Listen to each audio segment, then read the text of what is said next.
Now, you may recall that the US invasion of Afghanistan in 2001 came about after the then Taliban government refused to hand over the leader of Al-Qaeda, the jihadist group behind the deaths of nearly 3,000 people in New York and Washington. More than 2 decades on, the US has again taken military action in Afghanistan, killing the current Al-Qaeda leader Ayman Al-Zawahiri in a drone strike.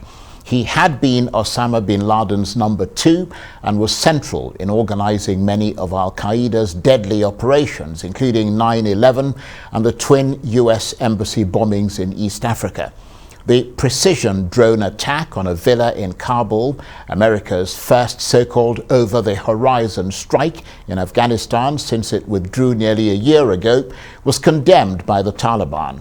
But the US President Joe Biden said justice had been done and the Taliban had grossly violated the Doha Agreement governing that withdrawal by hosting and sheltering Al-Zawahiri.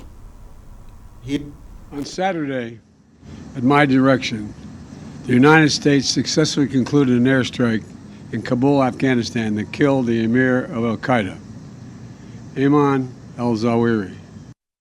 Well, those are the words from the man himself. Well, there are not that many Western diplomats who have a greater breadth of knowledge about Afghanistan than my first guest, Ambassador Earl Anthony Wayne.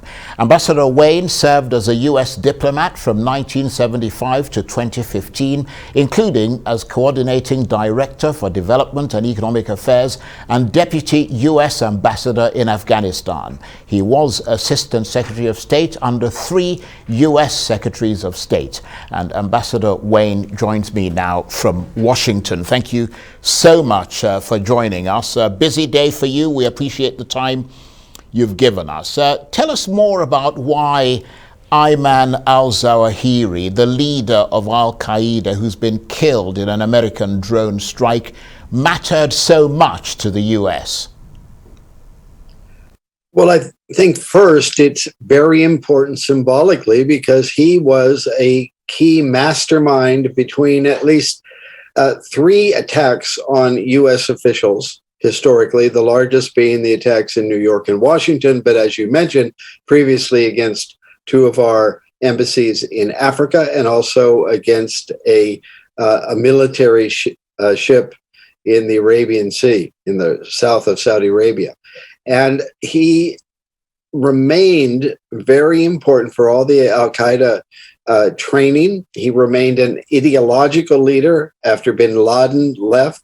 He was the successor. He has sent messages out periodically to encourage jihad by their followers around the world. So I think this was a very important, first symbolically, but then also to strike against Al-Qaeda so they really cannot recoup and rebuild the network that they once had. They still have very potent affiliates around the world. So he was hugely important emotionally and symbolically to the United States because, of course, he was so closely associated with those 9/11 attacks which killed thousands. And the fact that he hasn't been caught for 20 years, I presume, is also significant. I mean, one could sense that in Joe Biden's speech, you could sense that in the speech he gave, but that's different from saying that he was operationally important, isn't it? Because people were paying less and less attention to him and his messages. Well, I think what happened with Al-Qaeda is that their central apparatus became weakened, especially in recent years. And then the various affiliates were much more autonomous in going forward. But we had seen in recent months that Al-Zawahiri had been sending out messages, more messages than in the past, clearly, though it wasn't publicly identified, clearly from his new sanctuary, his new haven in Afghanistan. But jihadist leaders, this is tapping your knowledge of your experience in Afghanistan and all over the world, and of course working with as a US diplomat. and in intelligence circles. I mean, jihadist leaders in their weird sort of violent creed actually relish a violent death, don't they? That the worst thing for them is languishing in some maximum security jail somewhere in America or Europe. So in a way, he got the death that he and Osama bin Laden both wanted. Well, clearly the best outcome might have been to have him languishing in a prison somewhere. But on the other hand, you do not want to leave a leader like this free to be sending messages to help radicalize people around the world. And on the other hand, to switch to Taliban, the Taliban, they had made a pledge, a commitment to stop supporting Al-Qaeda and to not allow any terrorist activity to emanate from Afghanistan. This incident has shown what many of us suspected, that they were actually not keeping those commitments that were put in the Doha Agreement between the United States and the Taliban. Yes, that's a very interesting point. So let me pick you up on that. Might this killing in an upmarket district of Kabul, and I understand the person who owned the house was part of the Taliban, might this killing make the Taliban think again about harboring these kinds of militants? Because, as you said, the Doha deal of 2020 between the Taliban and the US was supposed to mean that US forces would withdraw on the Taliban's promise not to have any links with Al-Qaeda and not to shelter them. But the US is convinced, isn't it, that the Taliban knew he was there and were sheltering him, thereby breaking that deal. Yes, exactly. In fact, the United Nations had come out with several reports saying that they were getting information that there were a number of Al-Qaeda members still in Afghanistan and that those members were being supported by the Taliban government. This district that you mentioned is a district where many senior Taliban officials live. It used to be a place where there were wealthy Afghans, many of whom have left the country, and so the Taliban have taken over a lot of these homes. So it would be pretty tough for a foreigner like this gentleman to live in that area without the Taliban knowing about it. And in fact, there were a number of indications reportedly after the attack that the Taliban quickly moved in to get his family out and to cover up any evidence of whatever had happened there. So the belief very much is that the Taliban, but specifically the leaders of the Haqqani faction in the Taliban, which were the most violent and terrorist oriented of the factions, and the one of the leaders of them is the interior minister of Afghanistan, that they knew very much that this gentleman was living there and were helping provide that haven for him.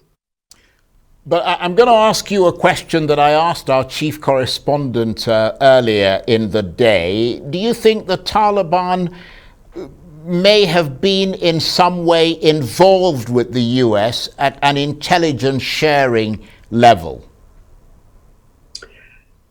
Well, you can never say never about anything. I think if we were talking about the Islamic State in Afghanistan, the ISIS-K, there could well have been some intelligence sharing on that. But I don't think on Al-Qaeda. I think the ideological ties between certain parts of the Taliban and Al-Qaeda have gone back many, many decades, as we know. That's why the United States went into Afghanistan, as you mentioned. And I think there's plenty of evidence that those ties were continuing.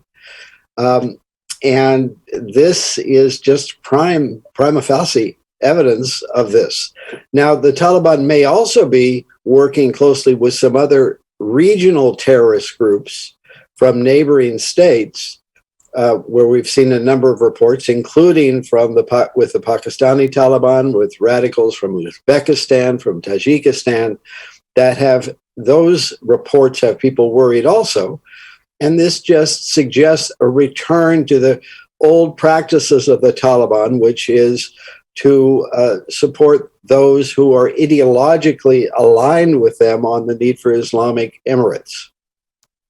So does this mean we're likely to see even more such US strikes in Afghanistan, where Al-Qaeda still has a clear presence? Well, I think we have to see that as a possibility going forward. Right now, I think what needs to happen is that the United States and its partners internationally need to come together and decide, is there anything else that should be done in the near term because of the clear Taliban support for these international terrorists?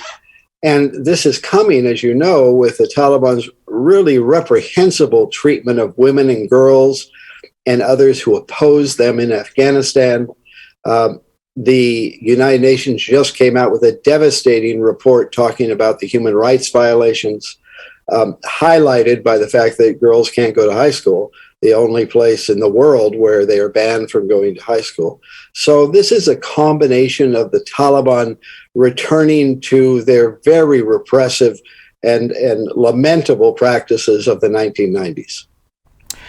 And of course, President Biden made the announcement of this assassination. How much of a positive political moment is this for Mr. Biden? Well, I think that it's a mixed message. The actual strike and the elimination of this terrorist leader will be seen positively, but it's coming on the 1-year anniversary of the fall of Kabul and the moment where the United States withdrew very precipitously and helped contribute to the Taliban takeover. So it's a mixed message in this sense. It is a forceful action by the United States, and that needs to be welcomed.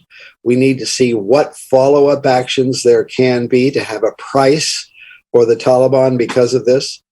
But then on the other hand, you have millions and millions of Afghans suffering from food shortages of medicine, of other support. And those Afghans still need to be supported by carrying people from around the world, by carrying countries from around the world. There needs to be humanitarian assistance going to them. So this makes this a very complicated foreign policy issue in the United States, but in Europe and in other places also. I want to thank you very much indeed, Ambassador, for joining us today and for sharing your knowledge with us. Ambassador Earl Anthony Wayne served as the Deputy US Ambassador in Afghanistan, and he was talking to me there from Washington.